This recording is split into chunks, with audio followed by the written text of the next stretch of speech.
get to the very latest with President Biden, which is what we were talking about right before the break, when he vowed to respond after an Iranian-backed drone strike killed three U.S. service members and injured dozens of others. And you were explaining to us what the word respond really means when it comes in this context. So the United States has an option under Article 51 of the UN Charter to act in self-defense. And in this case, U.S. troops were attacked and killed. There's actually been 70 U.S. troops injured over the last couple of weeks from Iranian-backed militias. And the response can be anywhere from a minor strike to a major strike. It depends on what the intelligence tells us about the targets available. Principally, we're looking for the people who caused this damage.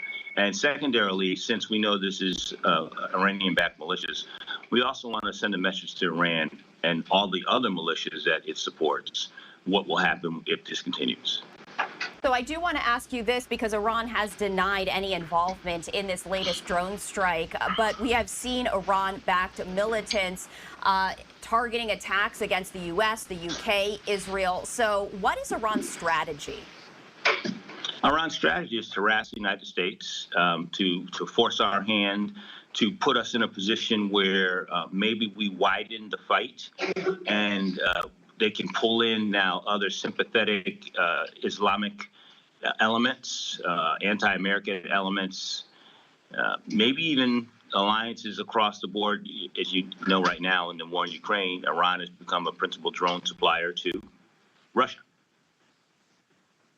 So is a regional conflict inevitable? It's not inevitable. It is something that we don't want to see, something that the world doesn't want. Our allies in the region, Jordan, the Saudis, Israel, don't want to widen the war.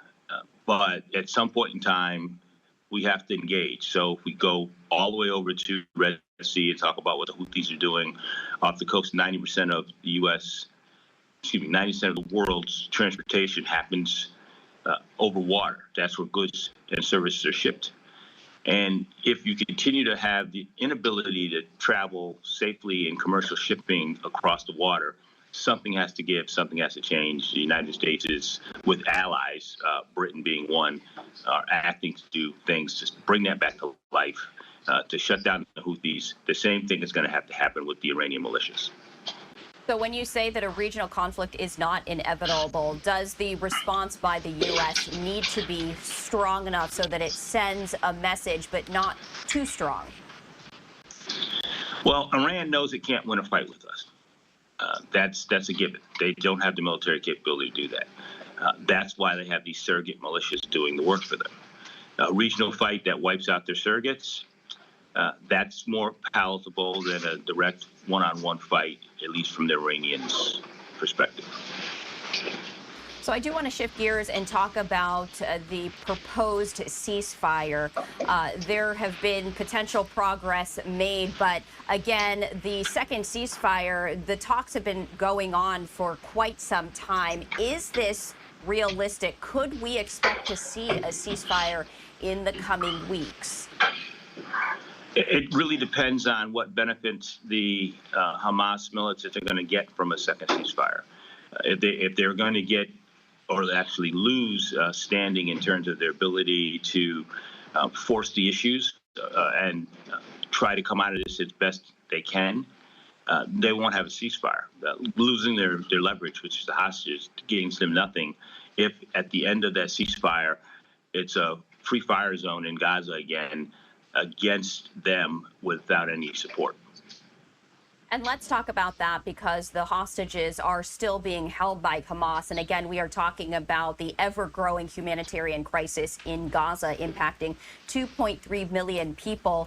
So what happens there with both the hostages and the Palestinians who really have nowhere to go? So just a slight correction to your numbers, 2.3 minus 26,000. Because that's how many have been killed by the Israelis so far. And if we want to think about that in terms of tax on the individuals who caused the damage in Israel in October, Approximately 6 to 8,000 of those are actually fighters. The rest have been civilians, men and women and children, not in the fight. You have now the remaining population of Gaza pushed down into the south, and Israeli, the IDF, is now attacking the south. The humanitarian crisis is real. At some point in time, there has to be another action. Now, last week we had a ruling in the International Court of Justice, which gave victories to both sides. It said that the things that Israel was doing looked like it may be genocide, but they couldn't fully say that it was. And on the other side, of course, Israel has a right to defend itself from Hamas under international law, just like the United States does to defend ourselves against these Iranian-backed militias. So what can we expect in the weeks, in the days, in the months coming ahead? Obviously, there are ongoing negotiations between top officials, but from your experience and perspective, what can we expect in those coming weeks and months? Well, there's a couple of things to watch. One is to watch the political situation in Israel. Netanyahu's being pressured on multiple fronts now. He's being pressured by his military, who doesn't want to be listed as war criminals. He's being pressured by the people who are relatives of the hostages who want their family members back. He's being pressured by the international community, who sees the carnage of innocent Palestinians as unacceptable, not proportional, not distinct action, and potential violation of international law.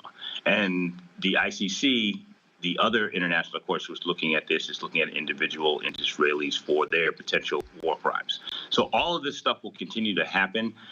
One of the things that I see is the United States getting deeper in multiple ways, but one of the ways is recognizing the humanitarian disaster that's happening in Gaza and not continuing to allow the Israelis to go forward with that, with unlimited U.S. support and tacit acceptability of it. All right, Robert Sanders, lecturer of national security at the University of New Haven. As always, thank you so much for taking the time to speak with us. You're welcome. Bye-bye.